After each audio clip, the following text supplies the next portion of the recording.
আসসালামু আলাইকুম, কেমন আছেন সবাই? আমি আলহামদুলিল্লাহ। আমার টানা শুটিং চলতেছে, বুঝছেন? তো হচ্ছে নীল আলমগীরের একটা প্রজেক্ট, টানা শুটিং চলতেছে। ওই ফার্স্ট মন মজার করছিল অ্যাকশন, ওইটার সিকুয়েল করতেছে। একটা সিকুয়েল না, এটা আলাদা একটা ফিকশন করতেছে, সেটা হচ্ছে গুন্ডা।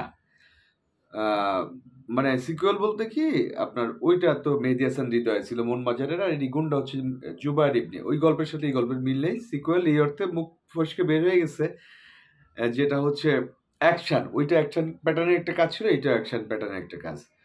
তো যে ব্যাপারটা বলতে চাই সেটা হচ্ছে, মানে অনলাইনে ওইভাবে আসা হচ্ছে না কারণ রাত দিন ক্লান্ত। আজকেও শুটিং। তো হচ্ছে আমি জাস্ট বাসায় কয়েক ঘন্টার জন্য গেলাম, দেন বাসায় আপনাদের জন্য ভিডিওটা করলাম। তো বাসায় অনেক রাতে আসছি, আসার পরে হচ্ছে লেট নাইট, গতকালকে সারাটা রাত একদম সকাল 9টা পর্যন্ত শুটিং হয়েছে। টানা কাজ চলতেছে। নাটকে এই ধরনের অ্যারেঞ্জমেন্ট, এই ধরনের বিগ ফাইট আমি দেখিনি। এত বাজেট এবং এত অ্যারেঞ্জমেন্টাল ফাইট সম্ভবত বাংলা নাটকের ইতিহাসে প্রথম এই ইয়েতে করতেছে। গুন্ডা দেখার আমন্ত্রণ রইল। তো যে জিনিসটা বলতে চাই, নিরিবিলি হয়ে একটু মানে রেস্ট নিব। ফেসবুক উত্তাল বরবাদ নিয়ে। কি হয়েছে? কেউ বলতেছে ইদিকারে বয়কট করতে হবে, কেউ মালেক আফসারিরে গালি দিতেছে, কেউ ইদিকারে গালি দিতেছে, কেউ মেহেদী হাসান হৃদয়ের নিয়ে টানতেছে। মানে হজাবরল একটা অবস্থা। আমি কি হলো ভাই? আবার মানে পাবলিশড হচ্ছে ওই বরবাদের একটা মানে একটা মানে স্টিল পিক, যেখানে সাকিব ভাই এবং ইদিকাকে দেখা যাচ্ছে, সেইটা মানে পাবলিশড হয়ে গেছে। মানে হসপস একটা অবস্থা। আমি কি হলো ভাই, এইরকম কেন? পরে জানতে পারলাম যে ইদিকা পাল নাকি ডেট ফাঁসাই দিছে হচ্ছে সাকিব ভাইয়ের। যাওয়ার কথা ছিল 2 তারিখ, সে যায় মানে ইদিকার ডেট দেয়নি না, কি একটা অবস্থা হয়েছে। দেন হচ্ছে ডেট পিছায় গেছে। আচ্ছা, কে বলছে? মালেক আফসারি বলছে, আমাদের মাস্টার মেকার। এখন আফসারি ভাই তো একটু মাঝে মধ্যে একটু খোঁচা টোচা দেয়, কারণ উনি খোঁচা দিলে আবার মানে আগুন জ্বলে যায় সব সময়। বিভিন্ন কন্টেন্টে একটু মানে বিভিন্ন সময় একটু খোঁচা টোচা দেয়, কারণ আলোচিত ব্যক্তি তো। তারপরে আবার কি হয়েছে, মানে এদিকে একটা গ্রুপ আফসারি ভাইয়ের পক্ষে, একটা গ্রুপ হচ্ছে ইদিকার পক্ষে, একটা গ্রুপ আফসারি ভাইয়ের বিপক্ষে, একটা গ্রুপ আবার ইদিকার বিপক্ষে। মানে তুমুল ঘটনা।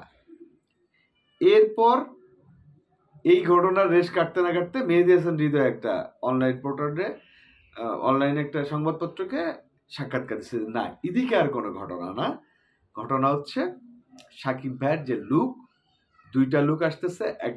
একটা লুক, সেই লুকের জন্য যে লুকটা দরকার, ওইটার জন্য প্রস্থেটিক মেকআপ দিলে হয়, কিন্তু না, উনি রিয়েলিস্টিক করবে। খুবই সুন্দর কথা। তাহলে আগুনে ঘি ঢেলে দিল কে? এই যে আপনার মেহেদী হাসান হৃদয়। খুব ভালো কাজ করছে, কারণ ঝগড়াঝাটি দর্শকের ভিতরে লেগে গেছে। কেউ ইদিকারে মিষ্টি মেহেদিকারে হচ্ছে বকতেছে, কেউ আবার আফসারি ভাই কে বলতেছে এইটা বলতেছে কেন, মানে বিভিন্ন ব্যাপার, বিভিন্ন ঘটনা ঘটতেছে। হয়তো আফসারি ভাই কোনো তথ্য পাইছে, তো এই জন্য উনি বলছে। ওনারও গায়ে লাগতে পারে যে কেন হচ্ছে এইদিকা ডেট দিবেন, এদিকারে চিন্তকে। খুবই সুন্দর কথা।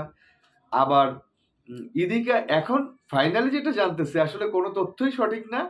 ইদিকা বরবাদের বরবাদ টিমের হচ্ছে পারমিশন নিয়েই খাদানের প্রমোশন করতেছে, কারণ ইন্ডিয়ার জিৎ একজন বিগ সেলিব্রিটি, হ্যাঁ, স্টার, সুপারস্টার।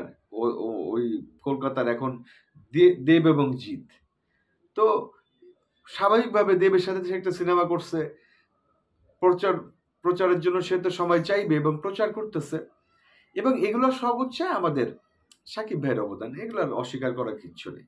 সাকিব ভাই তথা প্রিয়তমার অবদান। প্রিয়তমার যদি সৃষ্টি না হতো, খাদানে ইদিকা বল চান্স পেত না। আমার মনে হয় না যে আসলে ইদিকা বল এত সাহস হয় নাই, এত বড় স্টার হয়ে যায় নাই যে সাকিব ভাইয়ের শিডিউল ভাষায় দিবে। প্রশ্নই আসে না। ভাল লাগছে। মেহেদী ভাই মনে হয় বাংলাদেশে আসছে, আমার সাথে কথা হয়নি। আমি যেহেতু ব্যস্ত ছিলাম, হয়তো 2-1 দিনের ভিতর দেখা হবে। মেহেদী ভাই ক্লিয়ার করছে টোটাল ব্যাপারটা, যে আসলে ঘটনাটা ওইটা না, সাকিব ভাই নতুন একটা লুকের জন্য রেডি হচ্ছে, এই জন্য তার একটু মানে সময় লাগতেছে। আর একটা দেখলাম একটা মানে একটা স্টিল পিক ভাইরাল হয়েছে।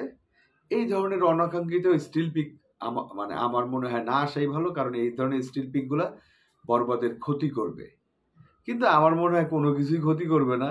এই আলোচনা সমালোচনা বলেন, ইদিকে পাল, স্টিল পিক, মালিক আফসারি, মেহেদী হাসান হৃদয়, বরবাদ সব মিলে বরবাদের প্রমোশন। হ্যাঁ, এইটা মাইন্ডে লাগার কথা। যদি ইদিকা পালের জন্য সাকিব ভাইয়ের ডেট পিছাইতো, এইটা প্রশ্নই আসে না মানার, এটা মানে প্রশ্নই আসে না। যদি মেহেদী হাসান ভাই ক্লিয়ার না করতো তাহলে হয়তো মানুষের ক্ষোভ থাকতো। স্বাভাবিকভাবে কোথায় কে ভাই, কয়েক হাজার কিলোমিটার উপরে আমাদের মেগাস্টার সাকিব খান, ইদিকা পাল তো বাদশা, তাই না? ইদিকা পাল তো জন্মই হয়েছে প্রিয়তমার দিয়ে। হ্যাঁ, ওইখানে নাটক করতো বা অন্য কিছু করতো সেটা আলাদা ব্যাপার। আর ওই নাটক করার জন্য হয়তো কিছু নারীদের পরিচিত ছিল, কিন্তু ইদিকার এখন যে জনপ্রিয়তা বা পরিচিতি, এটা একমাত্র অবদান আমাদের মেগাস্টার শাকিব খান, প্রিয়তমা হিমেল আশরাফ এন্ড আশরাদ আদনান। অস্বীকার করার কিছু নেই। ওই মেয়ের এত সাহস হবে না, এটাই স্বাভাবিক। এখন যে ব্যাপারটা বলি, আমার একটু লজ্জা লাগতেছে ভাই। আমি না ইদিকারে দেখছি, আমি চিনি নাই, বিশ্বাস করেন। আমি তো ভাইয়ের সাথে কথা বলে সালাম টালাম দিয়ে ওই যে মুম্বাইয়ের কথা বলতেছি, আমি ইদিকারে চিনি নেই। আমাদের একটা মানে অ্যাসিস্ট্যান্ট আছে হৃদয় ভাইয়ের, বরবাদের নাসির বললাম যে নাসির ইদিকা কই? কই ভাই ওই তো ভাইয়ের পাশেই ছিল। আমি আসলে চিনি নাই, সরি ইদিকা, কারণ চিনলে কেন কথা বলবো না, আমি সত্যিই চিনি নেই। আর শিল্পীকে কেন করবো না, আমি আমি আসলে চিনি নাই, কারণ খুব এক্সাইটেড ছিলাম তো। আমাদের প্রিয় মানুষ, আমাদের মেগাস্টার সাকিব ভাইরে দেখার পরে আসলে আশেপাশে কি আছে এগুলো আসলে খেয়াল থাকে না, সত্যি কথা। ভালো থাকবেন, বরবাদের সাথে থাকবেন। কোনো ধরনের নেতিবাচক প্রমোশন বা ইতিবাচক প্রমোশন যে যাই বলেন না কেন, বরবাদের নাম সবার কাছে চলে যাচ্ছে। ধন্যবাদ, ভালো থাকবেন, আসসালামু আলাইকুম।